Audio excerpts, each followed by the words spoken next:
Hello बच्चों, कैसे हो? First class. तो चलिए, आप पढ़ चुके हैं stability of the nucleus. Part 8 में आपने पढ़ा है स्टेबिलिटी ऑफ द न्यूक्लियस। कोई भी न्यूक्लियस कब स्टेबल होता है और कब अनस्टेबल होता है। अनस्टेबल होने के पीछे उसका रीजन क्या होता है और स्टेबल होने के पीछे उसका रीजन क्या होता है। जब अल्फा इमिशन होता है तब क्या हो रहा होता है, बीटा इमिशन हो रहा होता है तब क्या हो रहा होता है, गामा इमिशन होता है तब क्या होता है, इलेक्ट्रॉन कैप्चर होता है तब क्या होता है। सारी चीज़ें आप अभी जस्ट लास्ट वीडियो में देखे हैं, ठीक इसके पहले वाला वीडियो। आज अब हम लोग देखने जा रहे हैं, इस एपिसोड में हम लोग देखने जा रहे हैं क्या, अब हम लोग देखने जा रहे हैं nuclear fission and nuclear fusion. Nuclear fission होता क्यों है, एटम बम का सिद्धांत क्या है, एटम बम बनता कैसे है, किस प्रिंसिपल पे वो काम करता है, हम लोग ये देखने जा रहे हैं। क्लियर? चलिए, तो अब स्टेबिलिटी ऑफ द न्यूक्लियस अच्छी तरह से आप पढ़ चुके हैं। तो मैं STP sir P100 physics part nucleus part 9। तो nuclear fission, right the heading nuclear fission. Topic है हम लोगों का न्यूक्लियर फिजन क्या होता है। स्टेबिलिटी के लिए कौन रिस्पॉन्सिबल था, स्टेबिलिटी क्यों थी, पाई मेसन क्या था, पाई मेसन कितने टाइप का था, ये सब कुछ पूरा ज़बरदस्त तरीके से हम लोग जस्ट अभी लास्ट वीडियो में देखा है। यानी कि न्यूक्लियस पार्ट 8 में देखे हैं हम लोग। उस पार्ट को पूरा पढ़ने के बाद में तब ये पार्ट आप 9 स्टार्ट करिएगा। पार्ट 9 अच्छी तरह से सब पूरा फर्स्ट क्लास ज़बरदस्त पढ़ाई करिएगा। P100 फिजिक्स में STP सर। ओके, चलिए स्टार्ट किया जाए। तो न्यूक्लियर फिजन, सवाल ये है न्यूक्लियर फिजन यानी कि हिंदी में कहेंगे इसको नाभिकीय विखंडन। क्या बोलेंगे इसको? नाभिकीय विखंडन। ये होता ही क्या है? तो जब कहीं पर कोई भी एक हैवी न्यूक्लियस लगभग 2 बराबर भाग में टूट जाता है तो उसी को कहते हैं नाभिकीय विखंडन। मीन्स कि that is called nuclear fission. तो आप कैसे लिखोगे इसको, क्या डिफिनेशन आप देंगे इसका? आप कहेंगे कि जब कहीं पर भी कोई भी एक हैवी न्यूक्लियस, एक बड़ा नाभिक, जब 2 छोटे छोटे लगभग बराबर पार्ट में टूट जाता है, कोई जरूर नहीं कि वो एग्जैक्टली बराबर हो, approximately that should be same, यानी कि वो लगभग बराबर होता है, नॉट एग्जैक्टली। तो जब कभी भी कोई भी एक हैवी न्यूक्लियस लगभग 2 बराबर भागों में टूट जाता है, स्प्लिटिंग उसकी हो जाती है, तो that nuclear process is known as the nuclear fission. तो therefore the definition of the nuclear fission will be what? When a heavy nucleus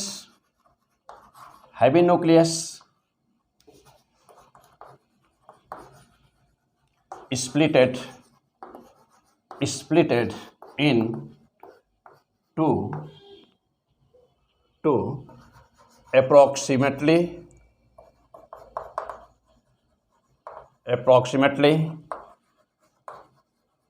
equal nuclei, then this process is called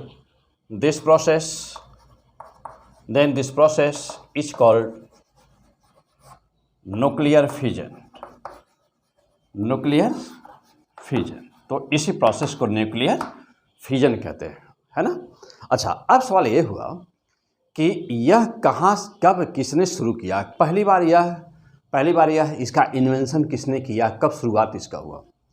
तो जानते हैं कि न्यूक्लियर फोर्स के behind nuclear energy और nuclear force. तो अभी just episode number 8 में यानी कि न्यूक्लियस पार्ट 8 में हम लोगों ने देखा है कि न्यूक्लियर फोर्स की एक्सचेंज थ्योरी देने वाला साइंटिस्ट था युकावा, जापानी साइंटिस्ट, 1935 में दिया Yukawa exchange theory of the force. तो न्यूक्लियर फोर्स एक टाइप आपका एक्सचेंज फोर्स है, और न्यूक्लियर फोर्स ही नहीं, ये टाइप आपका एक्सचेंज फोर्स है। जो भी फोर्सेज है नेचर में, there are 4 types of the fundamental forces, और ये सभी के सभी जो भी फंडामेंटल फोर्स होते हैं वे सब के सब कैसे होते हैं, वे सब के सब एक्सचेंज फोर्स होते हैं।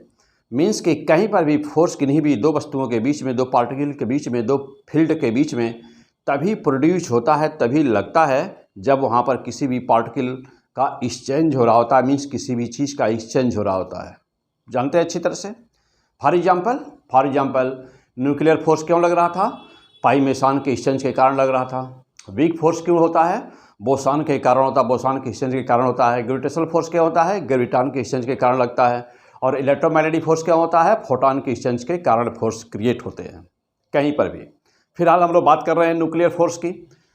तो 1935 में न्यूक्लियर फोर्स की theory, exchange theory of the force हम लोग पढ़ चुके हैं। बाइंडिंग एनर्जी कितना, बाइंडिंग एनर्जी पर न्यूक्लियन क्या होती है हम लोग पढ़ चुके हैं, और कितना एक न्यूक्लियस के टूटने से कितनी एनर्जी रिलीज होगी अब हम लोग यह देखने जा रहे हैं। ओके चलिए, तो बात है 1938-39 या कि यह बात है 1839, तो यह एग्जैक्टली यह हुआ था 1939 में ही। तो बात है 1939 की, 1939 ईस्वी की बात है।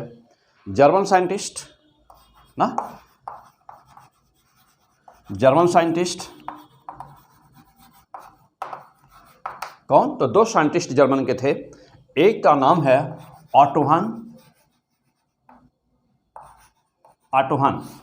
तो एक का नाम था ऑटो हान, ओ हान इसको बोलते हैं, ऑटो हान पूरा नाम था उसका, ओ हान। तो एक ऑटो हान यानी कि ओ हान, और दूसरा था एफ स्ट्रॉसमैन। इन दो साइंटिस्टों ने अपने लैब में प्रयोग के समय जर्मनी में ये देखा कि जब भी कभी भी यूरेनियम 235 पर एक स्लो न्यूट्रॉन का बम्बार्डमेंट कर दिया जाता है। ये दो साइंटिस्ट ना, ओ हान यानी इसका नाम है, शॉर्ट में लिखते हैं इसको ओ हान लिखते हैं, ऑटो हान पूरा नाम है इसका, और एफ स्ट्रॉसमैन, दोनों जर्मनी के साइंटिस्ट थे, दोनों एक साथ काम कर रहे थे। तो ये देखता यह है साइंटिस्ट कि जब कभी भी यूरेनियम 235 यानी कि 92 यूरेनियम 235 पर कभी भी जब 0 यानी कि न्यूट्रॉन से बम्बार्डमेंट करते हैं तो यह दो पार्ट में इसकी स्प्लिटिंग हो जाती है, ये टूट जाता है। अब तो और भी साइंटिस्टों ने इसका एक्सपेरिमेंट किया, तो यहाँ जो फ्रेगमेंट निकलता है यानी कि जो प्राप्त होता है, दो पार्ट जो प्राप्त होते हैं, तो वह कोई फिक्स नहीं है कि यह यही प्रोडक्ट बनेगा, लेकिन जब भी होता है, जब भी ये टूटता है, जब भी स्प्लिटिंग होती है, approximately that should be equal. हुआ क्या, देखिए, ज्यों ही यूरेनियम एक, यह न्यूक्लियस है यूरेनियम 235 का, एक स्लो न्यूट्रॉन का बम्बार्डमेंट हुआ, यानी कि यह न्यूट्रॉन कैसा था, स्लो न्यूट्रॉन है। ओके, तो पूरा डिटेल में हम लोगों को पढ़ना है, क्या, क्यों, कैसे, P100 फिजिक्स। ओके, तो हम लोग क्या कर रहे हैं, हम लोग कर रहे हैं, आवाज़ जा रहे हैं हम लोग इस लेक्चर में, इस एपिसोड में, फ्यूजन क्या होता है, कैसे होता है, क्यों होता है, उसकी धुनाई करते हैं हम लोग जा रहे हैं। ओके चलो, कम ऑन द पॉइंट। तो यह स्लो न्यूट्रॉन, ध्यान दीजिएगा, ये स्लो न्यूट्रॉन है, स्लो न्यूट्रॉन। तो एक स्लो न्यूट्रॉन का जब बम्बार्डमेंट किया गया ना यूरेनियम 235 पर, यह इंस्टेंटली तुरंत ही कन्वर्ट हो जाता है, यह इंस्टेंटली तुरंत ही कन्वर्ट हो जाता है, और किस में कन्वर्ट हो जाता है, 92 यूरेनियम 236 में कन्वर्ट हो जाता है, चेंज हो जाता है यूरेनियम 236। यह इसका हाफ लाइफ टाइम यानी कि इसका मीन लाइफ टाइम बहुत ही कम है, यह माइक्रो सेकंड के लिए है, इसका मीन लाइफ टाइम जो है ना वो माइक्रो सेकंड में है।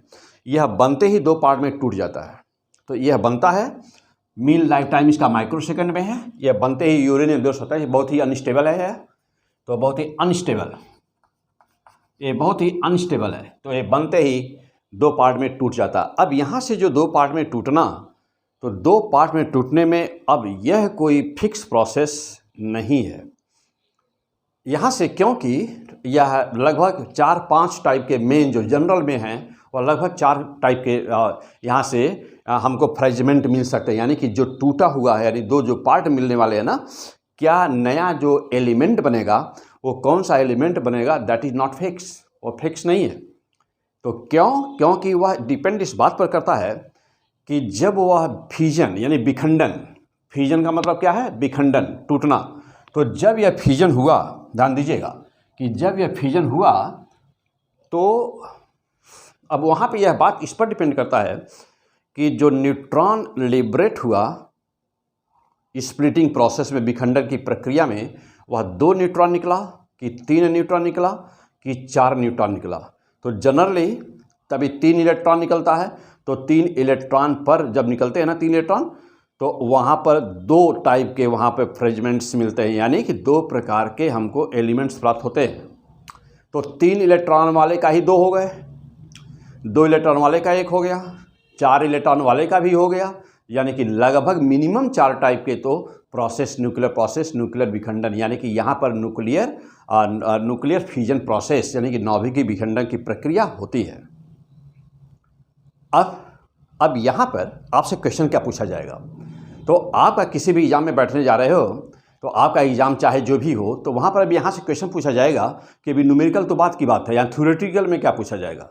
तो थ्योरेटिकल में पूछा जाएगा, जैसे मान लिया कि यहाँ पर एक फ्रेगमेंट दे दिया, दूसरे की जगह खाली कर दिया, तीसरा आपने उसके बाद बगल में न्यूट्रॉन की संख्या दे दिया और पूछ दिया कि यहाँ पर यस तो फिल द ब्लैंक, 4 ऑप्शन दे देगा कि वहाँ पर जो खाली जगह उसमें क्या भरा जाएगा। तो ये पॉइंट आपको अच्छी तरह से याद करना होगा। तो फिलहाल हम यहाँ पे एग्जांपल लेते हैं, आपको दिखाते हैं कि यह प्रोसेस, मेन प्रोसेस तो यही है, ओके। तो यह जो मेन प्रोसेस है वह यही है, लेकिन यहाँ से 4 पॉसिबिलिटी बनती है रिएक्शन की। Reaction means the product, what will be the product after the fusion. तो देयर आर 4 पॉसिबिलिटीज। तो क्या है 4 पॉसिबिलिटीज, आइए चल के देखते हैं। चलिए, तो फिर वाले यहाँ डेफिनेशन आपने लिख लिया होगा कि nuclear fusion, what do you mean by the nuclear fusion. तो when a heavy nucleus is splitted into 2 approximately equal nuclei, then this process is called nuclear fusion, यानी कि इसी को नाभिकीय विखंडन कहते हैं।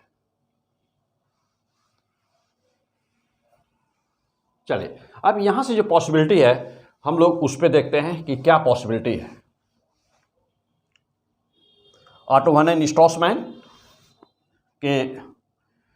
ने इसका इन्वेंशन किया। तो अब यहाँ पे पॉसिबिलिटी नंबर 1, तो चलिए अब यहाँ पे पॉसिबिलिटी न्यूक्लियर फ्यूजन प्रोसेस क्या क्या पॉसिबिलिटी से देखते हैं। तो न्यूक्लियर फ्यूजन,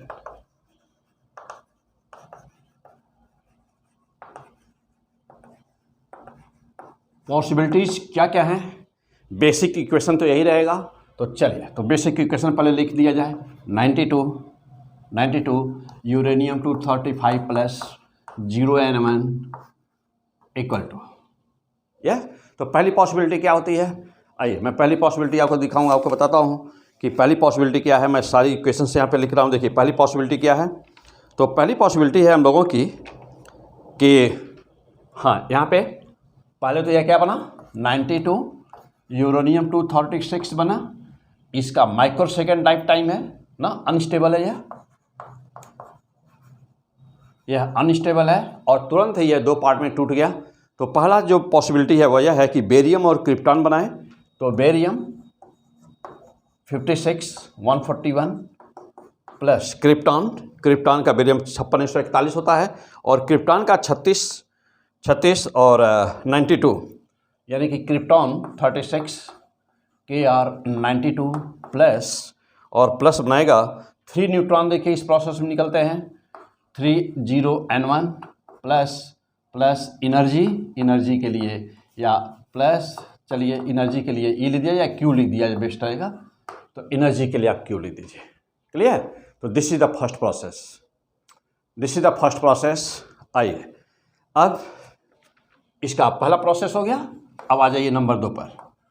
नंबर सेकंड क्या हो सकता है, 92 uranium 235 plus 0N1, again the same process 92 uranium 236। This is the purely artificial, this is not natural, okay, this is the unstable, most unstable. अब यहाँ पे क्या बना, तो अभी देखिए बेरियम के बाद अब दूसरा जो प्रोसेस है वह हम लोग का बनता है एंटिमनी। तो 91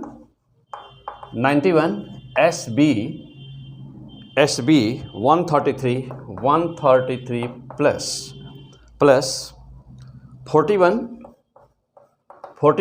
NB 99 plus 40N1 plus Q। ध्यान दीजिएगा कि यही वह प्रोसेस है कि जिसमें यहाँ पर चार न्यूट्रॉन रिलीज होते हैं, जबकि इसमें 3 न्यूट्रॉन रिलीज होते हैं।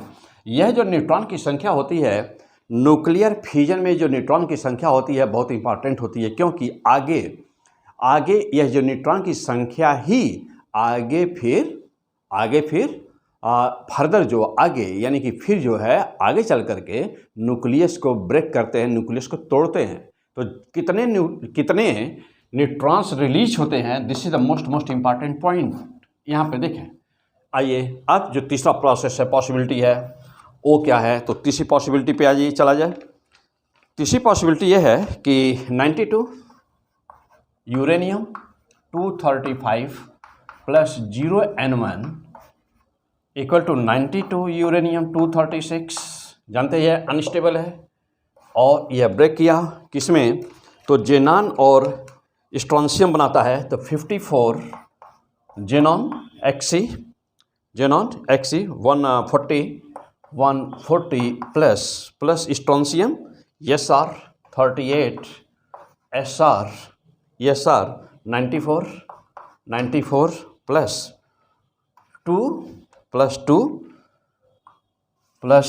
2 0N1। देखिए अब यहाँ पे 2 न्यूट्रॉन आ रहे हैं, रिलीज हो रहे हैं, प्लस Q हो गया। और इसके अलावा एक और होता है ना, एक और होता है। तो फिलहाल वहाँ पर क्या आता है? तो देखिए, तो वहाँ पर टेलुरियम करके यहाँ पर आता, फ्रेगमेंट आता है और उसमें भी 3 न्यूट्रॉन निकलते हैं। तो फिलहाल यहाँ पर हम लोग का मेन पॉइंट अब क्या हुआ, चलिए तो इतने से ही समझ लिया जाए। तो पहला प्रोसेस, दूसरा और तीसरा, क्लियर? हाँ, अब आइए जब देखा जाए तो यहाँ पर प्रोसेस है हम लोगों का, टॉपिक है हम लोग का न्यूक्लियर फिजन। पॉसिबिलिटी क्या क्या होती है? तो देखिए ये पॉसिबिलिटी होती है, एक चौथा प्रोसेस भी होता है और चौथा प्रोसेस भी होता है। फिलहाल चलिए अभी बाद में लिख लिया जाएगा। तो चौथा प्रोसेस भी होता है, क्लियर? फिलहाल देखिए, तो यहाँ पर देख रहे हैं कि न्यूट्रॉन, ये स्लो न्यूट्रॉन है, ध्यान दीजिएगा कि यह स्लो न्यूट्रॉन है, ये हमेशा स्लो न्यूट्रॉन रहेगा। तो ये स्लो न्यूट्रॉन है, स्लो न्यूट्रॉन। सवाल यह है कि हम कब कहेंगे कि ये स्लो न्यूट्रॉन है और हम कब कहेंगे कि ये फास्ट न्यूट्रॉन है। तो चलिए, तो स्लो न्यूट्रॉन को ना थर्मल न्यूट्रॉन भी कहते हैं। आपके एग्जाम में तो यही क्वेश्चन पूछा गया है कि स्लो न्यूट्रॉन को थर्मल न्यूट्रॉन भी कहते हैं। Slow neutron is also called thermal neutron. और इसकी एनर्जी कितनी होती है? तो एनर्जी इसकी होती है ना, E बराबर होता है 0.03 इलेक्ट्रॉन वोल्ट। Okay, fantastic. जबकि फास्ट न्यूट्रॉन किसको कहते हैं? तो फास्ट न्यूट्रॉन जो होते हैं उनकी एनर्जी E की वैल्यू होती है 2 मिलियन इलेक्ट्रॉन वोल्ट। तो जब कभी भी किसी भी न्यूट्रॉन की एनर्जी 2 मिलियन इलेक्ट्रॉन वोल्ट या इससे ज़्यादा होगी तो आप कहेंगे कि वह फास्ट न्यूट्रॉन है। और जब energy 0.03 electron volt, not million, electron volt, तब उसे थर्मल एनर्जी कहते हैं। तो एक साल आपसे क्वेश्चन पूछा था, क्या किया था? 4 एनर्जी का लेवल दे दिया गया था उसमें स्लो न्यूट्रॉन, फास्ट न्यूट्रॉन और ऐसे और एक्स रेज और गामा रेज क्या मैच कराना था, कॉलम मैच कराना था कि किसकी एनर्जी कितनी होती है। तो थर्मल न्यूट्रॉन की एनर्जी आपको क्लियर हो गए, 0.03 इलेक्ट्रॉन वोल्ट होती है, जबकि फास्ट न्यूट्रॉन की एनर्जी 2 मिलियन इलेक्ट्रॉन वोल्ट होती है, क्लियर? अब जो न्यूट्रॉन्स यहाँ पर लिबरेट हो रहे हैं, जो न्यूट्रॉन यहाँ पे देख रहे हैं आप कि जो न्यूट्रॉन यहाँ लिबरेट हो रहे हैं, रिलीज हो रहे हैं, तो यह फास्ट हैं कि स्लो हैं? जो न्यूट्रॉन हमको मिल रहे हैं वह फास्ट हैं कि स्लो है? ये बात तो पहले बताया गया है। क्या बताया गया पहले? कि जो आप बाहर से इंसिडेंट कर रहे हैं ना, वह तो स्लो था, लेकिन जब न्यूक्लियस की स्प्लिटिंग हुई, जब नाभिकीय विखंडन हुआ, तो जो न्यूट्रॉन रिलीज हो रहा है वो कैसा है? वो स्लो है कि फास्ट? हाँ, जल्दी बोलिए। वो स्लो है कि फास्ट? तो फास्ट। तो दिस इज द फास्ट।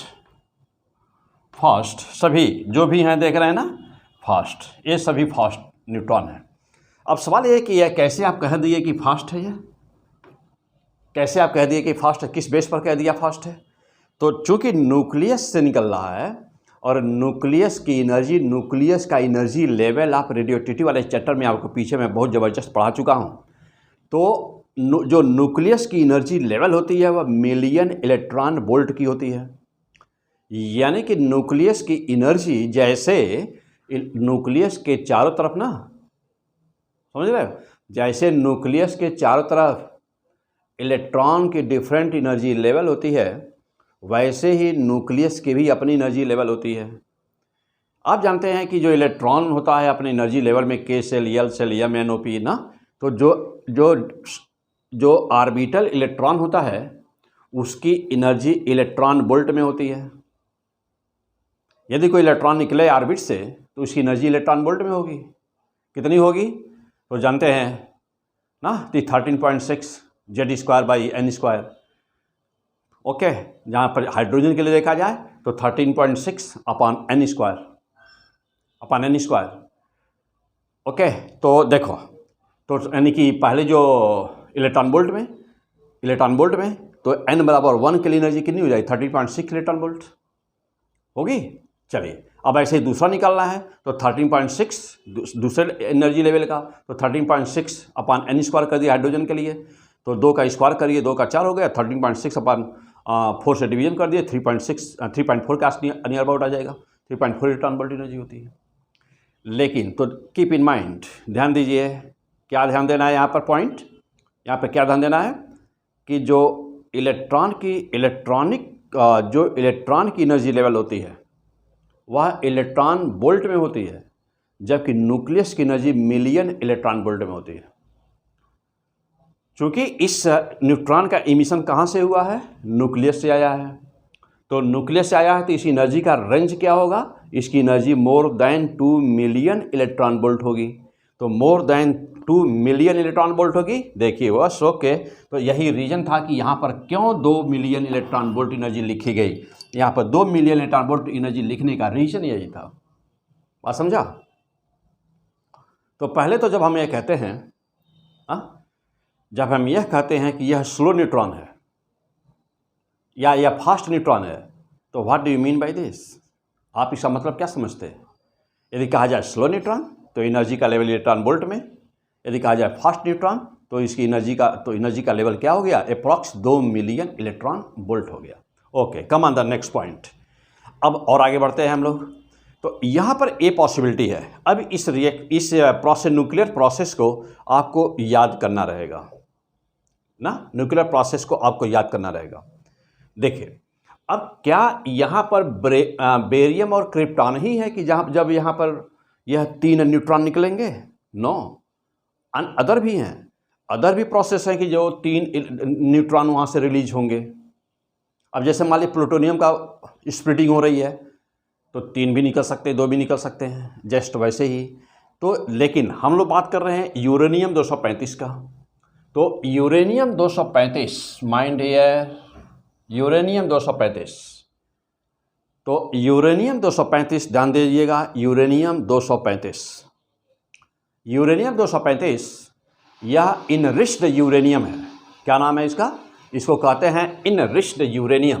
तो यूरेनियम 235 कहलाता है इनरिच्ड यूरेनियम, यानी कि संवर्धित, यानी शोधन करने के बाद। तो इनरिच्ड यूरेनियम 235 है। Okay, now come on the point. अब जब देखिएगा यूरेनियम 238 यानी कि 92 और यूरेनियम 92 235, इनके बीच में यदि रेशियो देखा जाए, इनका रेशियो क्या हुआ ना, तो इनका रेशियो होता है 145:1, मीन्स कि 145 हिस्सा में जितना भी मास लिया गया है, तो 145 हिस्सा यदि कहीं पर भी यूरेनियम का कोई भाग है, नेचुरल यूरेनियम का कोई भाग है, तो उसमें 145 हिस्सा क्या होगा, वह होगा यूरेनियम 238, और एक हिस्सा उसमें से होगा क्या, एक हिस्सा होगा यूरेनियम 235।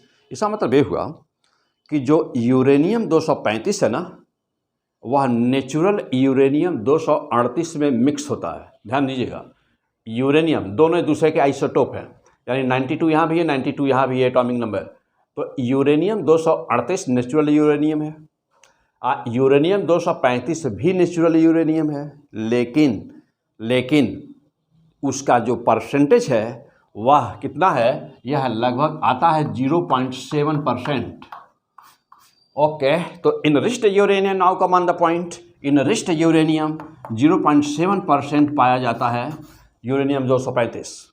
अब तो चूंकि जो विश्व की यदि कहा जाए कि नेचर में, प्रकृति में पाए जाने वाले सभी एलिमेंट में सबसे ज़्यादा एक्टिव एलिमेंट कौन सा है, ओके, सबसे महंगा एलिमेंट कौन सा है, सबसे एक्टिव एलिमेंट कौन सा है, तो आप कहेंगे यूरेनियम 235। तो लेकिन अब यूरेनियम तो नेचर में तो हमको मिलता है यूरेनियम 238, यूरेनियम 238 238, यूरेनियम 238 हमको नेचर में मिलता है, नेचुरल फॉर्म में मिलता है, और इसमें 0.7% ही होता है कौन, यूरेनियम 235। तो करना क्या होगा, उसमें से उसका शोधन यानी कि उसका एक्सट्रैक्शन करना होगा। यह एक्सट्रैक्शन प्रोसेस जो होता है ना, जब यह एक्सट्रैक्शन करने के बाद यूरेनियम 235 आता है तो इसको कहते हैं इनरिच्ड यूरेनियम। और यह इनरिच्ड यूरेनियम, तो यह एक्सट्रैक्शन का प्रोसेस यानी शोधन का प्रोसेस, यानी कि यूरेनियम 238 से यूरेनियम 235 को निकालना, ये this is the very very costly and tough process ना, very very costly and tough process. फिलहाल ये प्रोसेस है, यहाँ से निकालते हैं, यह परसेंटेज है 145:1, यह इनका रेशियो है, यह इनका परसेंटेज है। अब दोनों में अंतर क्या है, दोनों में अच्छा कौन है, दोनों में अंतर क्या है, दोनों में अच्छा कौन है, तो सिंपल सी बात है कि यूरेनियम 238 नेचुरल यूरेनियम है, यूरेनियम 235 वेरी वेरी एक्टिव, और इसलिए इसका नाम है ना, इस जो यह सीरीज बनाता है उसका नाम है एक्टिनियम सीरीज, जो आप रेडियोएक्टिव वाले चैप्टर में पढ़े हुए हैं, एक्टिनियम सीरीज। तो इसका नाम क्या बोलते हैं, एक्टिनियम सीरीज बोलते हैं इसको, यूरेनियम 235 को। This is the most most most reactive element. हालांकि रेडियो एक्टिविटी की यदि बात करें हम तो समझिएगा कि एनर्जी का लिबरेट करना, इजी वे में न्यूक्लियर रिएक्टर बनाना, इजी वे में परमाणु बम बनाना, तो यह uranium 235 will be the best. लेकिन अभी रेडियो एक्टिविटी की बात आप करेंगे तो सबसे ज़्यादा रेडियो एक्टिविटी इससे भी कम से कम 10 लाख गुना मोर रेडियो एक्टिव कौन है, रेडियम। तो radium is the most radio active, इसकी तुलना में बहुत ज़्यादा उसकी रेडियो एक्टिविटी है यूरेनियम 235 से भी तुलना। तो रेडियो एक्टिविटी की बात नहीं हो रही है, यहाँ पे बात हो रही है डिस्ट्रक्टिव पावर का, यहाँ पर बात हो रही है एक्टिविटी की। एक्टिविटी किसकी है, नॉट रेडियो एक्टिविटी, एक्टिविटी यानी कि जैसे मान लीजिए कि इलेक्ट्रिसिटी प्रोड्यूस करना है तो इलेक्ट्रिसिटी किससे प्रोड्यूस करेंगे आप, क्लियर। न्यूक्लियर रिएक्टर बनाना है तो वहाँ पर क्या यूज़ करेंगे, एटम बम बनाना है तो वहाँ पर हम क्या यूज़ करेंगे। Okay, come on the point, clear हो गए। चलिए भाई, हाँ अब आइए अगला पॉइंट। तो यहाँ पर जो यह पॉसिबिलिटीज़ हैं, यह रिएक्शन, तो 3 यहाँ पर हमने न्यूक्लियर रिएक्शन लिखा हुआ है, यानी कि न्यूक्लियर प्रोसेस लिखा हुआ, 3 प्रोसेस आप नोट कर लें। तो अब यहाँ क्या इससे ये क्लियर हुआ कि जो भी न्यूक्लियर फ्यूजन में जो भी न्यूट्रॉन्स निकलते हैं वे फास्ट होते हैं, उनकी एनर्जी 2 मिलियन इलेक्ट्रॉन वोल्ट के अप्रॉक्स होती है, क्लियर। चलिए, अब यूरेनियम 238 और यूरेनियम 235 में अंतर क्या है। यदि हम यूरेनियम 238 को लेकर के यहाँ पर यदि हम यूरेनियम 238 लिए होते, 235 के बजाय 238 लिए होते और यहाँ पर स्लो न्यूट्रॉन से बम्बार्डमेंट कराए होते तो क्या हुआ होता, है ना क्वेश्चन। तो क्या होता, ये जो फास्ट न्यूट्रॉन है, ये जो फास्ट न्यूट्रॉन है यानी कि जो सीधे निकल रहे हैं इस फ्यूजन प्रोसेस से, क्या वह यूरेनियम 238 का बम्बार्डमेंट करा सकते हैं, क्या उसका फ्यूजन करा सकते हैं, नो, नहीं करा सकते। ऐसा क्यों होता है, ऐसा इसलिए होता है क्योंकि ये फास्ट न्यूट्रॉन जब यूरेनियम 238 पे सीधा बम्बार्डमेंट करते हैं ना तो उनकी स्कैटरिंग हो जाती है, वह स्कैटरिंग उसकी हो जाती है और वो सीधे उसे टक्कर कोलिजन होने के बाद में स्कैटरिंग हो जाती है और वह उसको क्या करते हैं, वह उसको उसका फ्यूजन नहीं कराते। ओके, अब जैसा देखिए, ये तो पहला बात हो गई यूरेनियम 238 की। अच्छा, अब ज़रूरत है हमको यूरेनियम 235 की। तो यूरेनियम 235 के लिए तो आप देख ही रहे हैं, पहले ही लिखा हुआ है कि स्लो न्यूट्रॉन चाहिए, तो उसके लिए भी स्लो न्यूट्रॉन चाहिए और उसके लिए भी स्लो न्यूट्रॉन चाहिए। तो फिलहाल यूरेनियम 235, इसीलिए स्लो न्यूट्रॉन चाहिए। हो गया। आइए अब इसके बाद अगला पॉइंट क्या है हम लोगों का। अब सवाल यह है कि यहाँ पर टॉपिक है हम लोग का न्यूक्लियर फिजन। तो न्यूक्लियर फिजन क्या होता है? यह एनर्जी जो रिलीज हो रही है, एनर्जी कितनी रिलीज होती है, एनर्जी कितने न्यूट्रॉन्स रिलीज हो रहे हैं। हो गया। चलिए नोट कर लिए होंगे सब लोग, फिर से नोट कर लें अच्छी तरह से।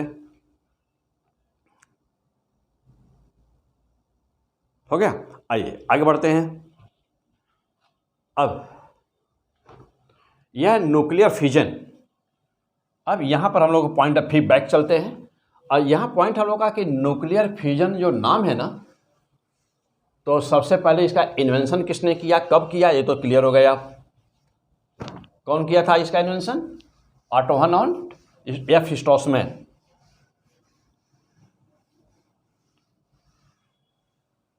चलिए अब यहाँ पर, हाँ अब यहाँ पर देखिए दो साइंटिस्ट थे ना, यहाँ पर दो साइंटिस्ट हैं और इन्होंने इसका नाम जो रेडियो एक्टिविटी है ना, तो नहीं न्यूक्लियर फिजन, तो न्यूक्लियर फिजन यानी नाभिकीय विखंडन, ध्यान दीजिएगा, न्यूक्लियर फिजन। तो ये तो आप श्योर हो गए कि इसका जो न्यूक्लियर फिजन का इन्वेंशन किसने किया, ऑटो हन एंड एफ स्ट्रॉसमैन। लेकिन इसका नाम न्यूक्लियर फिजन रखने वाला साइंटिस्ट कौन था? वो भी दोनों जर्मनी के ही हैं। तो जर्मन साइंटिस्ट और उसका नाम था ना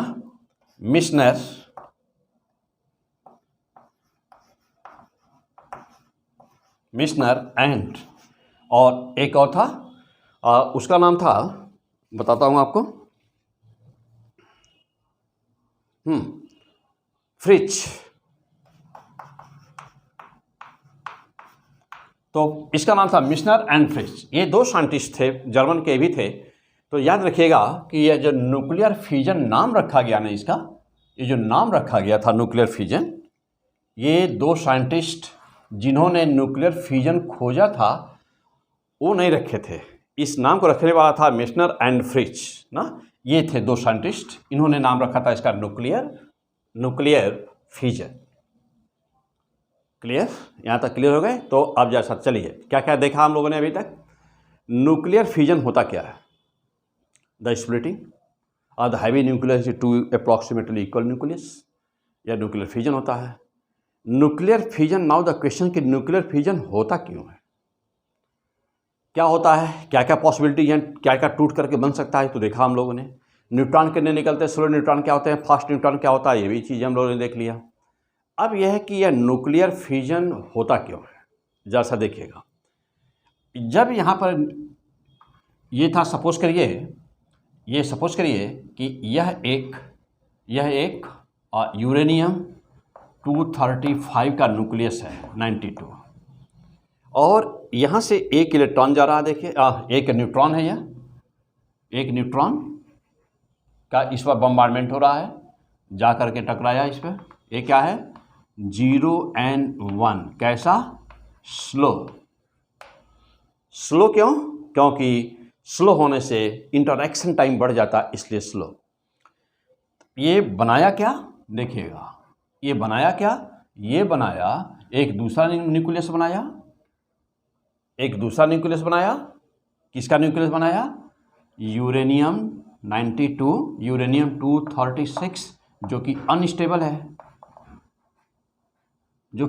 है, यह बनते ही इसका शेप अनस्टेबल है। इसका शेप तुरंत क्या हो गया, जा देखिए इसका शेप क्या हो गया। तो यह 236 बनते ही ना, इसका शेप डम्बेल,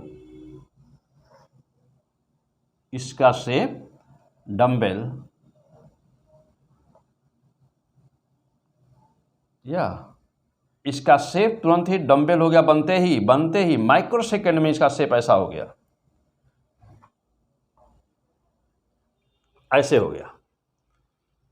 देख रहे हैं ना, ये डम्बेल सिस्टम ऐसे हो गया। और जस्ट माइक्रो सेकेंड में ही इसे बोलते हैं ना, जैसे वाटर की ड्रॉप टूटती है, स्प्लिटिंग हुई कैसे है। तो स्प्लिटिंग तो हम लोग देखने जा रहे हैं, स्प्लिटिंग यानी क्या, फ्यूजन, न्यूक्लियस का फ्यूजन होता कैसे है। और ये देखिए, तो अब इसको क्या बोलेंगे हम, तो बोलेंगे इस मॉडल को बोलते हैं लिक्विड ड्रॉप मॉडल। क्या बोलते हैं इसको, इसको बोलते हैं लिक्विड ड्रॉप मॉडल बोलते हैं। तो बहुत सारे मॉडल है यहाँ पर, लिक्विड ड्रॉप मॉडल है, कलेक्टिव मॉडल है ना। तो लेकिन यहाँ पर आपको जो पढ़ना है वह एक, बस एक हमको जानना है जो आपके लिए ज़रूरी है, जो आपको पढ़ना है मैं वो केवल वही बताऊँगा आपको। यहाँ पर होते बहुत सारी चीज़ें यहाँ पर है। तो अब यह लिक्विड ड्रॉप मॉडल इसको बोलते हैं।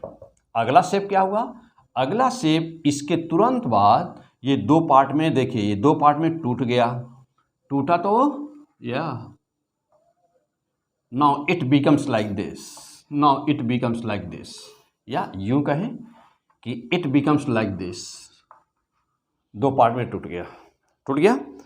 और जब ये टूटा तो क्या हुआ, तो जब ये टूटा ना, देखिए तो जब ये टूटा तो क्या हुआ, यहाँ पे सपोज सब जो टूटा तो क्या हुआ, जब टूटा तो ये हुआ क्या, न्यूट्रॉन। ये 3 न्यूट्रॉन देखिए रिलीज हो गए, हो गए 3 न्यूट्रॉन रिलीज हो गए। अब ये जो 3 न्यूट्रॉन जब रिलीज हो गए तो यह आगे या फिर किसको क्यों तोड़ सकते हैं, अब अगला न्यूक्लियस, ये भी किसको, अगला न्यूक्लियस, यानी अलग अलग बना दिया जाए। ये अगले न्यूक्लियस को तोड़ सकता है, यह दूसरे न्यूक्लियस यूरेनियम को तोड़ सकता है, यह दूसरे न्यूक्लियस को तोड़ सकता है, तोड़ सकता है। अब यदि इसको, हाँ अब जब देखिएगा, अब ये लगभग 2 ना नए न्यूक्लियस प्राप्त हो गए, 2 नए न्यूक्लियस प्राप्त हो गए। और अब जब ये अगला न्यूक्लियस, जब यह न्यूट्रॉन जब अगले न्यूक्लियस को तोड़ा तो फिर यही प्रोसेस क्रिएट हुआ। तो अब यहाँ से देखिएगा, फिर 3 न्यूट्रॉन यहाँ से भी रिलीज हुए। सपोज यार कि 3 हो रहे हैं, कोई ज़रूरी नहीं कि 3 ही होंगे, अभी आप देखे हैं 3 हो गए। यहाँ से भी वही बात, यहाँ से भी वही बात। अब 3 न्यूट्रॉन यहाँ पे रिलीज हो गए, हो गए। अच्छा, और क्या हुआ, इसके अलावा और क्या हुआ, देखिए ये न्यूट्रॉन्स रिलीज हो रहे हैं सभी। अब यह ऐसे ही आगे बढ़ता चला जाएगा। तो this is the nuclear fusion, नाभिकीय विखंडन। चलिए यहाँ पे जब यह लिक्विड ड्रॉप मॉडल, हाँ अंडरलाइन करिए इस लाइन को, शब्द को, लिक्विड ड्रॉप मॉडल। क्या इनके दो पार्ट तो ये हुए ही, जैसे फॉर एग्जांपल अभी बेरियम स्ट्रोंशियम हम लोग लिए हुए थे, बेरियम और क्रिप्टॉन लिए हुए थे, तो ये 2 पार्ट तो हुए ही। उसके अलावा इन दोनों के अलावा 3 न्यूट्रॉन निकले, क्या प्लस कुछ और भी निकला? हाँ, एक बात तो सबसे ज़्यादा ज़रूरी जो था, क्या, very large in huge amount energy generated, means कि बहुत ही अधिक मात्रा में क्या निकला, energy, gamma rays, photons, gamma rays. तो in huge amount there will release of the energy. तो this all the mechanism will exist in the process of the nuclear fusion. नाभिकीय विखंडन की प्रक्रिया में देखिए, एक न्यूक्लियस यूरेनियम 235 का एक न्यूक्लियस कैसे टूट रहा है। एक स्लो न्यूट्रॉन का बम्बार्डमेंट हुआ, यह कोलिजन हुआ, लिक्विड ड्रॉप मॉडल में टूटता है, यानी कि स्प्लिटिंग जो न्यूक्लियर फ्यूजन होता है, न्यूक्लियस कैसे टूटता है, तो जैसे लगता है कि न्यूक्लियस उस समय इलास्टिक हुआ है, जैसे लगता है कि उसको खींचा जा रहा है, जैसे पानी की बूंद टूटती है, पानी का ड्रॉप टूटता है जैसे ना, वैसे इसलिए नाम रखा गया उसका लिक्विड ड्रॉप मॉडल। और अप्रॉक्सीमेटली देख रहे हैं 2 इक्वल पार्ट में टूटा, यहाँ पर 3 न्यूट्रॉन क्रिएट हुए, यह 3 न्यूट्रॉन, अब एक न्यूट्रॉन फिर से एक न्यूक्लियस को तोड़ने जा रहा है, ऐसे यह प्रोसेस बढ़ता चला जाएगा। तो इसे कहते हैं नाभिकीय विखंडन। और एनर्जी कितनी रिलीज हो रही है, तो देख रहे हैं कि एनर्जी कितनी रिलीज हो रही है। अब यहाँ एनर्जी रिलीज कितनी होगी, तो आइए मैं मैथमेटिकल कैलकुलेशन करके दिखाऊं कि एनर्जी यहाँ पर कितनी रिलीज हो रही है। एक यूरेनियम 235 का न्यूक्लियस टूट रहा है। चलिए,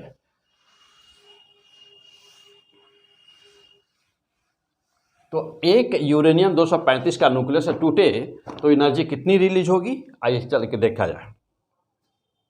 चलिए, तो एनर्जी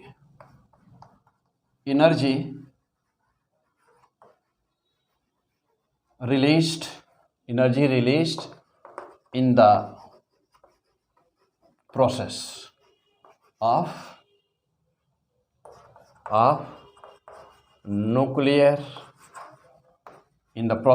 nuclear fission, कितनी एनर्जी रिलीज हुई। ओके, चलिए, यहाँ पर स्प्लिटिंग किसकी हो रही है, यूरेनियम 236 की, यूरेनियम 236 की स्प्लिटिंग हो रही है। तो सपोज किया जाए कि यह यूरेनियम 92 यूरेनियम U-236 है, दो पार्ट में टूट गया है ना, दो पार्ट में टूट गया और अप्रॉक्सीमेटली इसको देखा जाए तो दो जो पार्ट बने अप्रॉक्स ले लिया जाए वैल्यू 118 ना, 118 मान लिया जाए, मास नंबर इसका 118 हो गया, दूसरे का भी मास नंबर 118 अप्रॉक्सीमेटली हो गया। सपोज दैट दो पार्ट होगा इसके 236, तो 236, तो जो 236 पर बाइंडिंग एनर्जी, यदि बाइंडिंग एनर्जी कर्व में देखा जाए ना तो 236 से 240 के बीच में जो वैल्यू आती है बाइंडिंग एनर्जी की, वह वैल्यू आती है अप्रॉक्सीमेटली, जो वैल्यू आती है ना वह होती है वह वैल्यू होती है 7.5 मिलियन इलेक्ट्रॉन वोल्ट। क्या देखिएगा, तो 236 की एनर्जी बाइंडिंग एनर्जी, तो बाइंडिंग एनर्जी पर न्यूक्लियन ना, पर न्यूक्लियन कितना, equal to 7.5 million electron volt. किसके लिए, फॉर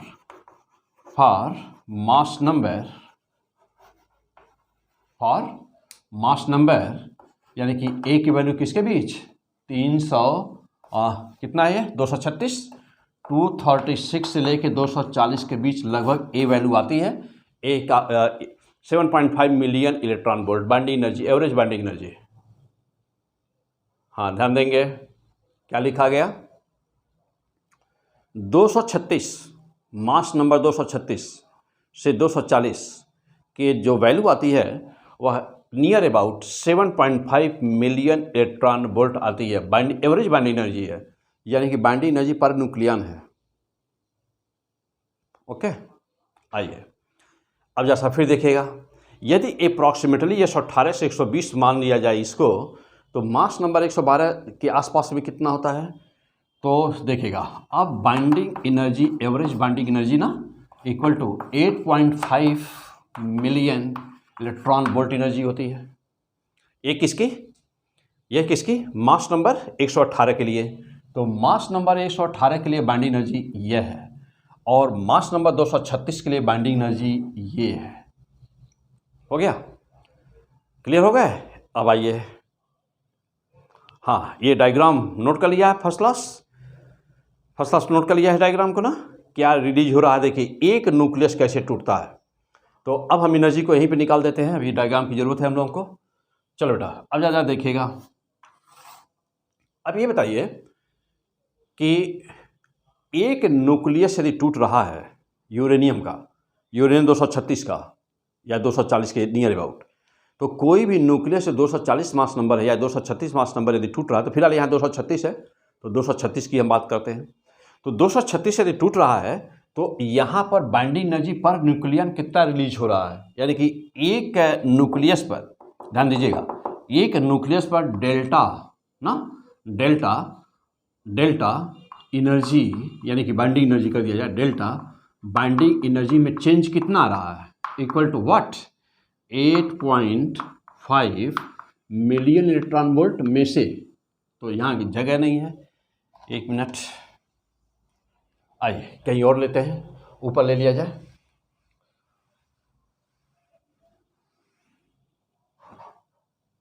हाँ चलिए, तो ओके, फिर से हम लोग क्या देख रहे थे? तो change in energy, change in energy कितना हो रहा है देखिए तो बाइंडिंग, ये प्रोडक्ट है ना, तो जानते हैं कि एनर्जी कैसे रहे, प्रोडक्ट माइनस रिएक्टेंट, यानी कि जो रिएक्टेंट है और जो प्रोडक्ट है, प्रोडक्ट की एनर्जी में से ये जो रिएक्टेंट की एनर्जी माइनस कर देना। आ जाइए, यानी कि उसी को हम आप पिछले वीडियो में आपको क्या बताया, LHS और RHS करके सॉल्व करवाया था आपको, सब याद होगा आपको। आइए, कम on the point, change in the energy कितना हो रहा है देखिए तो यह 236 का बाइंडिंग एनर्जी 7.5, जो प्रोडक्ट बन रहे हैं उनकी binding energy per nucleon average binding energy यानी पर न्यूक्लियर 8.5, यानी कितने का चेंज हो रहा है, चेंज इन द बाइंडिंग, ऐसे कर दिया जाए, change in the binding energy per nucleon, यानी कि average binding energy is how much, equal to delta E मान लिया जाए। तो डेल्टा ई का मान कितना आ रहा है, 8.5 million electron volt minus 7.5 million electron volt will be how much, 0.9 million electron volt. हो गया, चेक करिए, 5, 7.5 और 8.5, तो ये 7.5, 8.5, 7.6 लगभग होता है, 7.6, हाँ 7.6 मान लीजिए, तो 7.6 से आसपास होता है ना, 7.6 कर दीजिएगा इसका, तो 7.6, हाँ तो कितना हो गया, 7.5, 7.6 से 4 और 5, 9, 0.9 मिलियन टन वोल्ट। चलिए, यहाँ पे क्लियर हो गए। अब आ जाइए, कम ऑन द पॉइंट। अब जरा देखिएगा, एक न्यूक्लियस के टूटने पर इतनी बाइंडिंग एनर्जी बढ़ रही है ना, पर न्यूक्लियन बढ़ रही है, ध्यान दीजिएगा, बाइंडिंग एनर्जी पर न्यूक्लियन है, तो 236 वहाँ पर तो मास नंबर है ना, मास नंबर पर न्यूक्लियन है ना यह, और यहाँ न्यूक्लियन की संख्या 236 है, तो टोटल एनर्जी विल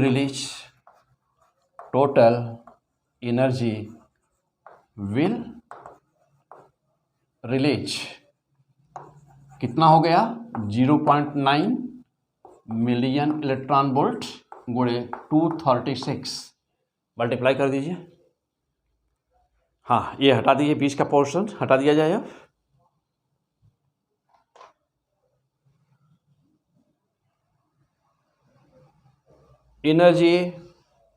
एनर्जी एक न्यूक्लियस से कितनी एनर्जी रिलीज होती है, हम यह कैलकुलेट कर रहे हैं, आपको दिखा रहे हैं कैलकुलेट करके।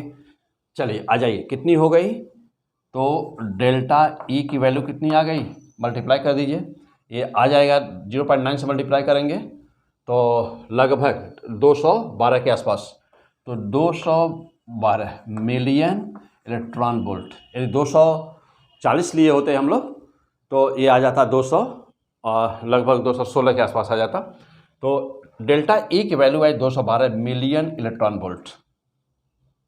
ओके, क्या मिला आपको, क्या पढ़ रहे हैं, nuclear fusion, P100 physics. Okay, P100 physics, nuclear fusion, नाभिकीय विखंडन क्या है। अब जैसा कब देखिए भाई, एक न्यूक्लियस का टूटा, यूरेनियम 235 का एक न्यूक्लियस टूटा, यानी कि 235 पहले 236 बना और ये फिर टूटा, तो 3 न्यूट्रॉन बने, ये सब क्या है, 0n1, 0n1, 0n1, तो 3 न्यूट्रॉन बने, एनर्जी रिलीज हुई, ह्यूज अमाउंट में एनर्जी रिलीज हुई, तो यह एनर्जी कितनी थी वही हम लोग कैलकुलेट कर रहे थे, तो 212 million electron volt energy create हुई, मीन्स कि जानते ही हैं डेल्टा ई बराबर क्या हुआ तब ना, तो 212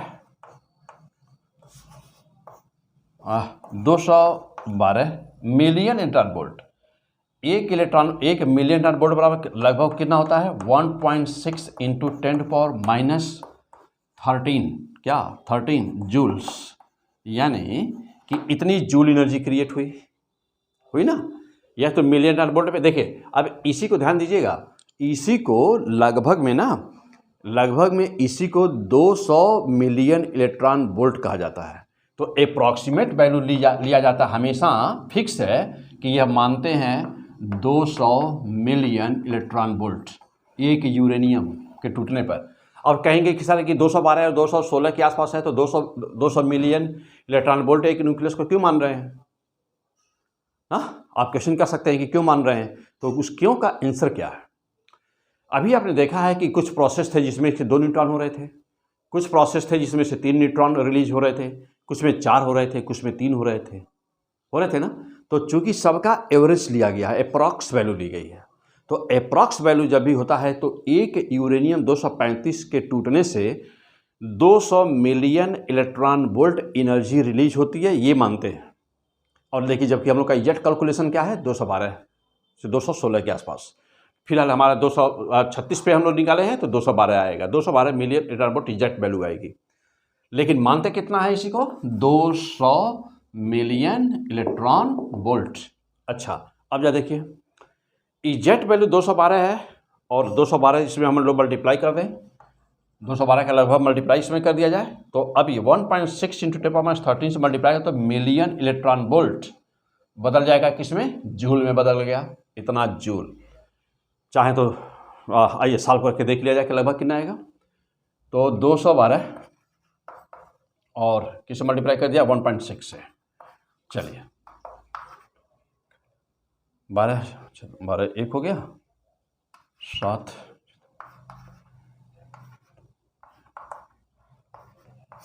सम कर दीजिए, 2 9,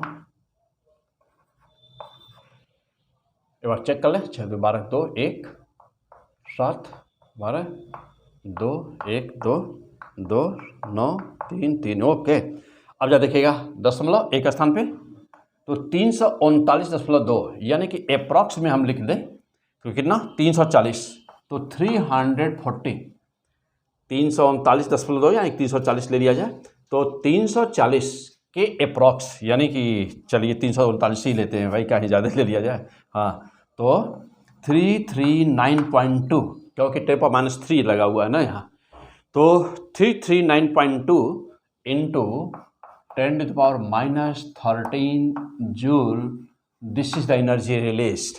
देखने में आपको लग रहा है कि यार तो बड़ा कम है, 10⁻13 जूल है, देखने में लग रहा बहुत ही कम है। आइए देखा जाए क्या है ये। हो गया, यहाँ तक पहुँच गए सब लोग। चलिए क्या पढ़ रहे हैं, न्यूक्लियर फ्यूजन, नाभिकीय विखंडन क्या होता है, आइए देख लेते हैं। सब मैं पहले ही बताया था आपको कि ये न्यूक्लियस चैप्टर तो बहुत ही डीप में लोग जाते नहीं, हल्का फुल्का पढ़ लेते हैं, नाभिकीय विखंडन क्या 2 भाग में टूट गया उसे नाभिकीय विखंडन कहते हैं। लेकिन जो न्यूमेरिकल्स यहाँ से क्रिएट होते हैं, जब न्यूमेरिकल आएगा तो आसान नहीं आएगा। न्यूमेरिकल कोई भी यदि यहाँ से आया, न्यूमेरिकल पॉइंट आया, तो आप पक्का समझिए, यकीन करिए कि वह आसान नहीं होगा, क्योंकि वहाँ पर एनर्जी का कैलकुलेशन करना होगा। अभी देखिए मैं यहाँ पे न्यूमेरिकल सॉल्व करवाऊँगा ना। अभी अगला जो एपिसोड आएगा वो न्यूक्लियर फ्यूजन पर आएगा, न्यूक्लियर फ्यूजन ना, और ये सोलर एनर्जी वगैरह क्या होती है, न्यूक्लियर फ्यूजन क्या होता है, अभी उस पर आएगा। वो थ्योरी जब कंप्लीट हो जाएगी तब हम लोग चलेंगे न्यूमेरिकल पर। तो फ्यूजन एंड फ्यूजन का न्यूमेरिकल देखा जाएगा। मोस्ट इंपॉर्टेंट होता है, एक क्वेश्चन 2 क्वेश्चन आने ही आने होते हैं, और यह क्वेश्चन के पहले से प्रैक्टिस नहीं है तो एग्जाम में सॉल्व नहीं होगा। क्लियर? तो थ्योरेटिकल क्वेश्चन फटाफट आना ही आना है, जानते हैं मोस्ट इंपॉर्टेंट चैप्टर चल रहा है, तो थ्योरेटिकल क्वेश्चंस को आते ही आते हैं कि मॉडरेटर क्या होता है, कंट्रोलर क्या होता है, कंट्रोलर क्या करता है ना, ये सब क्या होते हैं, तो ये तो आना ही आना है। प्लस न्यूमेरिकल ज़बरदस्त आते हैं यहाँ से। चलिए आ जाइए, okay come on the point. आ जाइए, यहाँ पर पहुँच गए आप। अब सवाल ये है कि यह तो एक यूरेनियम था ना, या एक यूरेनियम, जरा ध्यान दीजिएगा। अब 2 डाटा तो आप नोट कर लीजिए और याद कर लीजिए। क्या एक यूरेनियम का न्यूक्लियस, यूरेनियम का एक न्यूक्लियस क्या कर रहा है, 200 million electron volt energy release कर रहा है, और यहाँ पर एनर्जी जूल में 339.2 × 10⁻13 जूल एनर्जी रिलीज कर रहा है। यह वाला याद है, no problem. Million electron volt तो बदल दीजिएगा, उसमें किसमें जूल में बदल दीजिएगा। तो अरे मिलियन 10 पर 6 हो गया, इलेक्ट्रॉन 1.6 × 10⁻19 हो गया, सॉल्व कर दीजिएगा, सॉल्व हो जाएगा। पक्का? हाँ, बहुत आसान है। चलो ओके, अब आ जाओ। अब हम आपको दिखाने जा रहे हैं एक पॉइंट, एनर्जी। हम लोग का टॉपिक चल रहा है कि न्यूक्लियर फ्यूजन में एनर्जी कितनी रिलीज होती है। तो आइए, बड़ा चैप्टर है, थोड़ा सा बड़ा टॉपिक है, तो फिर अभी आगे बढ़ते हैं। अब यहाँ से ये डायग्राम बना लीजिए सब लोग फर्स्ट क्लास। चलिए आगे बढ़ते हैं हम लोग।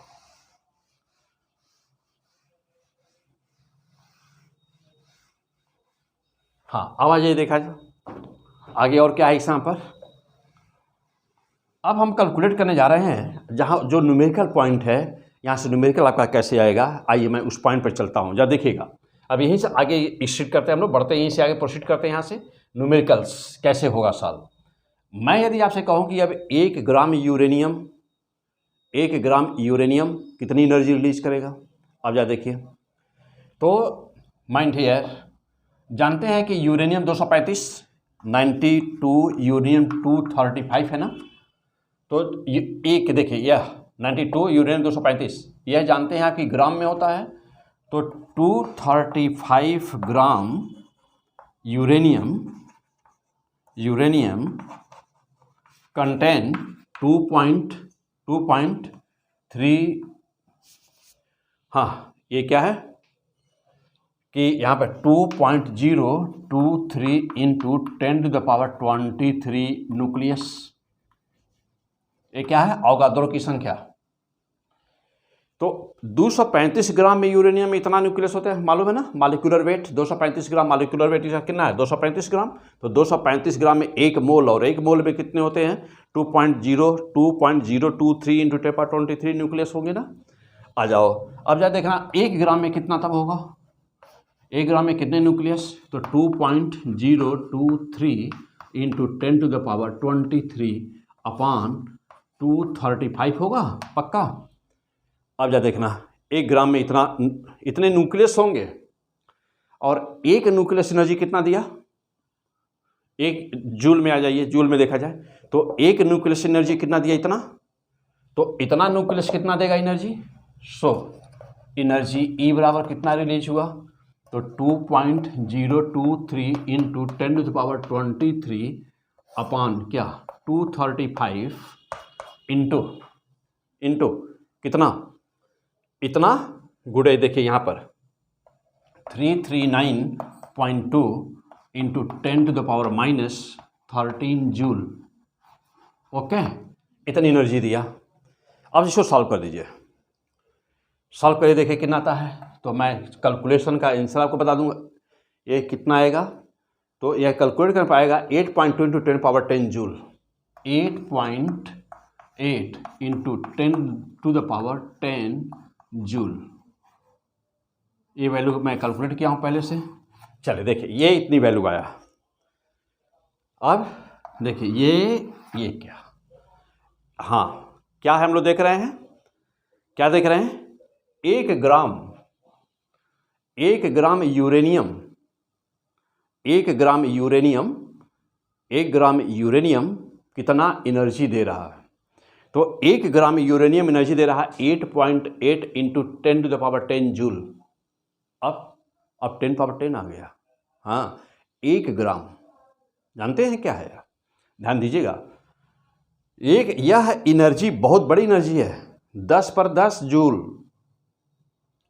This is the huge amount of the energy. 1 gram uranium 235 8.8 गुणे 10/10 जूल एनर्जी दे रहा है। Oh very fantastic. अब ये करेगा क्या, ये क्या करेगा।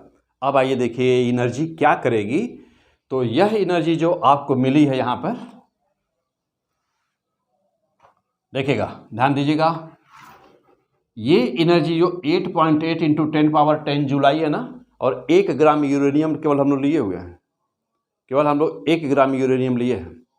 ये एनर्जी क्या क्रिएट करेगी, तो यह एनर्जी क्रिएट करेगी, यह एनर्जी किसके बराबर होगी, तो TNT ट्राई नाइट्रोटॉलुइन।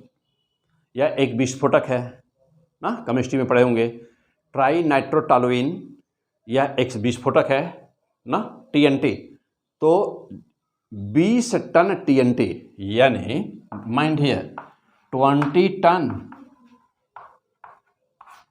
20 टन TNT का विस्फोट यदि कराया जाए तो जितनी एटमॉस्फेयर में एनर्जी क्रिएट होगी, एटमॉस्फेयर में जितनी एनर्जी क्रिएट होगी किससे, 20 टन TNT से, उतनी एनर्जी यह है, यानी कि 1 ग्राम यूरेनियम 235 उतनी एनर्जी क्रिएट करेगा जितना 20 टन ट्राई नाइट्रोटॉलुइन यानी कि TNT 20 टन, यानी 20 टन जितना TNT एनर्जी देगा ना, उतना 1 ग्राम यूरेनियम देगा। क्लियर? इसका मतलब यह हुआ कि यह एनर्जी उतनी ही है, जैसे मान लीजिए कि एक कोई व्यक्ति है और अपनी पेट्रोल से कार चलाता है, पेट्रोल से अपनी कोई कार चला रहा है, और सपोज करिए कि वह पर डे 20 घंटा कार चलाता है, तो यदि 24 घंटे में 20 घंटा को ये पेट्रोल से कार कंटिन्यू चलाया जाए, तो वह कम से कम अपनी पूरी ज़िंदगी कार चलाए, और ऐसे 100 बार जन्म लेके कार चलाए, 100 टाइम्स वो कार चलाए 100 बार कम से कम, तो पूरी वह एनर्जी 1 ग्राम यूरेनियम की जो एनर्जी वह खर्च नहीं कर पाएगा। हाँ, इतनी एनर्जी है यह, 8.8 × 10⁻10 जूल। अब जैसा सोचिए, यह तो 1 ग्राम यूरेनियम की बात हो रही थी। एक nucleus 200 million electron volt energy दिया था, या यदि जूल में कहा जाए तो जूल में था 339.2 × 10⁻13 जूल एनर्जी थी एक न्यूक्लियस, और 1 ग्राम ने एनर्जी कितना दिया, so much, equivalent to so much. पक्का देख लिया क्या होता है न्यूक्लियर फिजन। इसीलिए न्यूक्लियर फिजन पर से क्या क्या करते हैं, 2 काम, एक न्यूक्लियर रिएक्टर ना, और एक न्यूक्लियर रिएक्टर जहाँ पर इस न्यूक्लियर एनर्जी को, नाभिकीय ऊर्जा को बिजली में कन्वर्ट करते हैं, इलेक्ट्रिसिटी में कन्वर्ट करते हैं, उसे कहते हैं न्यूक्लियर रिएक्टर। और दूसरा एटम बम, तो जानते हैं कि एटम बम से ये दुनिया इस समय क्या हुआ है, हाँ, दुनिया डरी हुई है एक दूसरे से कि कब यूक्रेन और रसिया में आपस में एटम बम छोड़ दे, रूस कब एटम बम छोड़ दे। तो एटम बम का सिद्धांत क्या है, यही न्यूक्लियर फिजन। अब सवाल ये है कि यह न्यूक्लियर फिजन कितने टाइप का होता है। अभी तक आपने इस एपिसोड में क्या देखा, न्यूक्लियर फिजन होता क्या है, न्यूक्लियर फिजन क्यों होता है, कैसे होता है, स्लो फास्ट न्यूट्रॉन क्या होते हैं, एनर्जी कैसे रिलीज होती है, एनर्जी रिलीज का आप कैसे कैलकुलेशन करेंगे। अब जैसा सोचिए कि यह तो 1 ग्राम यूरेनियम का डाटा है ना, 1 ग्राम, 1 किलोग्राम यदि कर दिया जाए यूरेनियम तब क्या होगा, 10/3 से मल्टीप्लाई कर दीजिए, 10⁻3 से 1 तो 1000 हो गया, तो 1000 से मल्टीप्लाई कर दीजिए इसी में। अब फिर कहा जाए कि 100 किलोग्राम का हो तो क्या होगा, 10/5 से मल्टीप्लाई कर दीजिए। यदि ये कहा जाए कि 1000 यानी 1 टन का हो तो क्या होगा, 10/6 से मल्टीप्लाई कर दीजिए, 10⁻6 से मल्टीप्लाई कर दीजिए, तो 6 से करेंगे तो 10⁻16 हो जाएगा, 1 टन का एटम बम। क्लियर? और यहाँ तो 20-20 टन के एटम बम, 50-50 टन के एटम बम बन करके देशों में रखे हुए हैं। तो होगा क्या, सपोज करिए कि यदि अचानक रसिया यूक्रेन पर एटम बम से हमला कर दे, या इंडिया पाकिस्तान के ऊपर हमला कर दे, या इंडिया चाइना के ऊपर हमला कर दे एटम बम से, यानी कि कहीं पर भी यदि ऐसा कुछ हो जाए ना, कहीं पर ऐसा कुछ हो जाए, या नॉर्थ कोरिया कर दे अमेरिका के ऊपर, कहीं पर भी यदि ऐसा कुछ होगा तो उस समय क्या होगा। एक एवरेज एटम बम की यदि बात की जाए, तो एक एवरेज एटम बम की साइज़ की यदि बात किया जाए, तो ये मान के चलिए कि आज के डेट में जो भी एटम बम कहीं दूसरे पर गिराया जाएगा तो वह 10 टन से ज़्यादा होगा। अब 10 टन का एटम बम यदि ये किसी कंट्री पर गिर जाए, या कहीं पर विस्फोट उसका करा दिया जाए, तो होगा क्या। देख रहे हैं कि एनर्जी कितनी रिलीज होनी है, और वह एनर्जी रिलीज होगी, टन में जब एनर्जी रिलीज होगी तो नंबर 1 सबसे पहला काम क्या होगा, सबसे पहला काम होगा कि टेम्परेचर 10⁻7 डिग्री सेल्सियस से लेकर के 10⁸ डिग्री सेल्सियस क्रिएट होगा। कितना टेम्परेचर क्रिएट होगा, 10⁻7 डिग्री सेल्सियस से लेकर के 10⁸ डिग्री सेल्सियस का टेम्परेचर क्रिएट होगा। फर्स्ट ऑफ ऑल तुरंत 10⁸ डिग्री सेल्सियस, ध्यान दीजिएगा, 10⁸ डिग्री सेल्सियस का मतलब क्या हो गया कि 10⁻7 का मतलब हो गया कि 1 करोड़, डिग्री सेल्सियस, और 10 पर 8 का मतलब होगा कि 10 करोड़ डिग्री सेल्सियस। तो 1 करोड़ डिग्री सेल्सियस से ज़्यादा और 10 करोड़ डिग्री सेल्सियस के बीच का टेम्परेचर क्रिएट होगा। ओके, और इसके बाद क्या होगा? ये तो टेम्परेचर क्रिएट हो गया, और इतने हाई टेम्परेचर पर प्रेशर कितना क्रिएट होगा? तो इतने हाई टेम्परेचर पर प्रेशर क्रिएट होगा वह 1 लाख एटमॉस्फेरिक प्रेशर के बराबर होगा। यानी कि जो प्रेशर क्रिएट होगा, नंबर 2 पर अब आइए, जो प्रेशर क्रिएट होगा ना, वह लगभग 10⁵ इंटू ATM एटमॉस्फेरिक प्रेशर होगा। 1 लाख एटमॉस्फेरिक प्रेशर ना से ज़्यादा प्रेशर क्रिएट होगा। तो यह होगा टेम्परेचर और प्रेशर।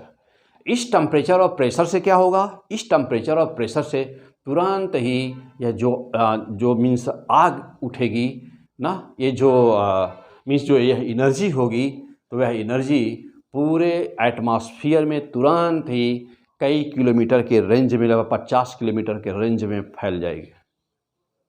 अब इसके बाद क्या होगा? तो इसके बाद इतना ज़्यादा तेज़ आंधी चलेगी कि तुरंत ही कोई भी बिल्डिंग है, कोई भी चीज़ है, इतना ज़्यादा टेम्परेचर है को कुछ भी, यानी with in A second, minute तो बहुत दूर की बात है, मिनट भी नहीं लगेगा, मिनट लगने ही नहीं पाएगा, विद इन ए मिनट या मिनट के अंदर ही, सेकेंडों में ही कई लाख पॉपुलेशन समाप्त हो जाएगी।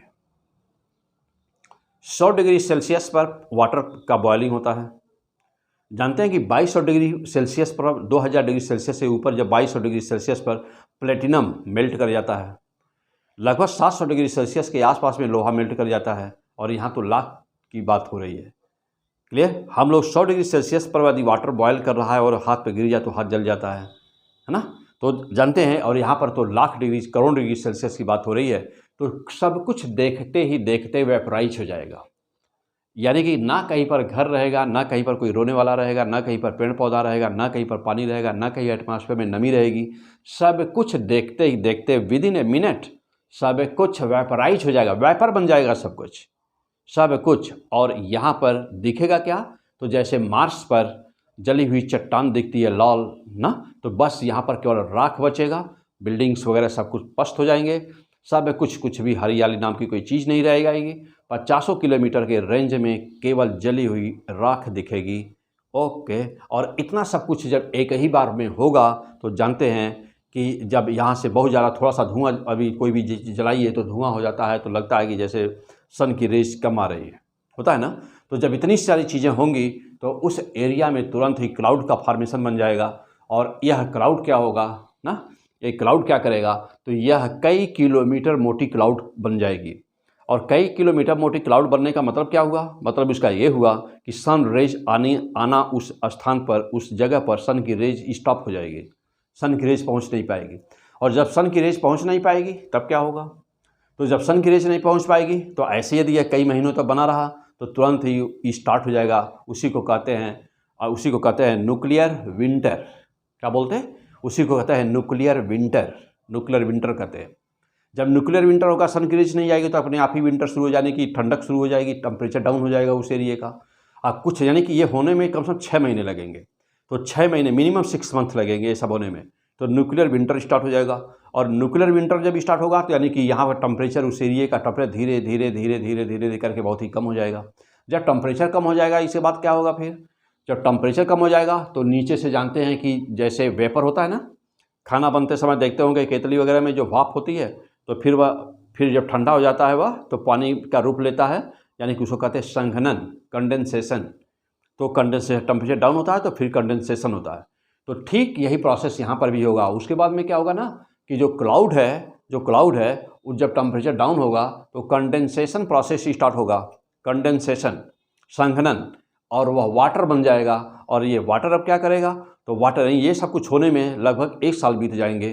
तो वाटर का फॉर्म लेगा यह, और यह वाटर ड्रॉप करके लगेगा जैसे बारिश हो रहा है, तो बारिश होगा। इसी को कहते हैं ना कि ये न्यूक्लियर रेनिंग। क्या बोलते हैं? न्यूक्लियर, नाभिकीय बरसात कहते हैं इसको, नाभिकीय बरसात, यानी कि न्यूक्लियर रेनिंग होगी। और जब ये न्यूक्लियर रेनिंग होगी तो चूंकि उसमें अल्फा बीटा गामा रेज हैं, रेडियो एक्टिव पॉल्यूशन है रेडियो एक्टिविटी का, तो वह जो रेज जब गिरेगी, यानी जब ये वाटर गिरेगा पानी के रूप में, तो ये अल्फा रेज यानी कि अल्फा पार्टिकल्स पृथ्वी में चले जाएंगे, गामा ये बीटा रेज, ये अल्फा रेडियो एक्टिविटीज़ ये अंदर चली जाएंगी। तो ये सॉइल को क्या कर देगा, सॉइल को भी पॉल्यूटेड कर देगा, सॉइल भी पॉल्यूटेड हो जाएगा। तो एटमॉस्फेयर तो पॉल्यूटेड था ही, सॉइल भी पॉल्यूटेड हो जाएगा। तो पूरी की पूरी एरिया क्या हो जाएगी, रेडियो एक्टिव हो जाएगी। रेडियो एक्टिविटी यानी कि ये सब अल्फा बीटा गामा रेज वहाँ पर होंगी। अच्छा, और ये जब पॉल्यूशन हो जाएगा इसको कहते हैं रेडियो एक्टिव पॉल्यूशन। अब यह सब का एस्टिमेशन तो कहते हैं, इसी को कहते हैं क्या, न्यूक्लियर हैजर्ड, इसको कहते हैं न्यूक्लियर हैजर्ड बोलते हैं। और इसका एस्टिमेशन कहते हैं होलोकॉस्ट। तो होलोकॉस्ट का मतलब होता है estimation of the nuclear hazard. Clear. तो ये सारी प्रोसेस, एटम बम, यदि कहीं पर एटम बम गिरा दिया जाए तो क्या होगा, तो यदि कहीं पर एटम बम गिरा दिया जाए तो क्या होगा, तो टेम्परेचर कितना क्रिएट हो रहा है देख रहे हैं, 10⁻7 डिग्री सेल्सियस, 10⁻7 डिग्री सेल्सियस से लेकर के 10⁻8 डिग्री सेल्सियस टेम्परेचर क्रिएट होगा। 1 लाख एटमॉस्फेरिक प्रेशर क्रिएट होगा ना, न्यूक्लियर क्लाउड का फॉर्मेशन होगा, फिर न्यूक्लियर क्लाउड होगा, फिर न्यूक्लियर विंटर होगा, फिर न्यूक्लियर रेनिंग होगी, और न्यूक्लियर रेनिंग के बाद में पॉल्यूशन होगा, यानी रेडियो एक्टिव पॉल्यूशन हो जाएगा। पूरी की पूरी सॉइल, पूरी की पूरी पृथ्वी, उस पूरी बेल्ट की, उस एरिए की क्या हो जाएगी, पॉल्यूटेड हो जाएगी, रेडियो एक्टिव पॉल्यूशन हो जाएगा। और फिर उसके बाद इसे बोलते हैं न्यूक्लियर हैजर्ड, फिर हॉलोकॉस्ट, यानी कि उसका यूएन के द्वारा एस्टिमेशन किया जाएगा कि कितना नुकसान होगा। क्लियर। ये है एटम बम, यानी हम लोग पढ़ रहे थे अभी न्यूक्लियर फिजन, और न्यूक्लियर फिजन पर देख रहे थे एग्जाम्पल हमने यहाँ पर लिया था कि न्यूक्लियर एटम बम का हमने एक छोटा सा सिंपल सा एक एग्जाम्पल लिया था। क्लियर। चलिए, तो अब यहाँ पर नाउ द पॉइंट इज कि what are the types of the nuclear fission. Nuclear fission कितने टाइप के होते हैं, तो अभी देख रहे थे हम लोग न्यूक्लियर फिजन होता क्या है, एनर्जी कैसे निकलती है, एनर्जी कितना निकलती है, एनर्जी का एस्टिमेशन कर रहे थे। और अब हम लोग देखने जा रहे हैं कि न्यूक्लियर फिजन कितने टाइप का होता है, types of the nuclear fission. Okay, तो types of the nuclear fission हम स्टार्ट करते हैं अगले एपिसोड में, यानी कि एपिसोड नंबर 10 में। यह चल रहा था हम लोग का एपिसोड न्यूक्लियस पार्ट 9। अब फिर मिलते हैं हम अभी आपसे न्यूक्लियर पार्ट 10 में, न्यूक्लियस पार्ट 10 में किसके साथ। तो अभी अगला टॉपिक कौन सा होना है हम लोगों का, कि types of the nuclear fission. और तुरंत ही क्या, अब तो यहाँ पर डिस्कस थोड़ा सा कर दूँ कि कितने टाइप्स होते हैं। 2 टाइप होते हैं। पहला कौन सा होता है, पहला होता है कंट्रोल्ड न्यूक्लियर फिजन, और दूसरा होता है uncontrolled nuclear fission. Amplification factor क्या होते हैं, क्रिटिकल साइज क्या होते हैं, किसके लिए कितनी क्रिटिकल साइज होती है, क्रिटिकल साइज क्या होता है, और क्रिटिकल मास क्या होता है। एम्प्लीफिकेशन फैक्टर का मान k बराबर 1 होगा तो क्या होगा, k का मान 1 से ज़्यादा होगा तो क्या होगा, k का मान 1 से कम होगा तो क्या होगा। तो चूंकि टॉपिक थोड़ा सा बड़ा है तो अभी फिर रोकते हैं, और जस्ट अभी इसके बाद हम तुरंत मिलते हैं। ओके, तब तक के लिए बेस्ट ऑफ लक।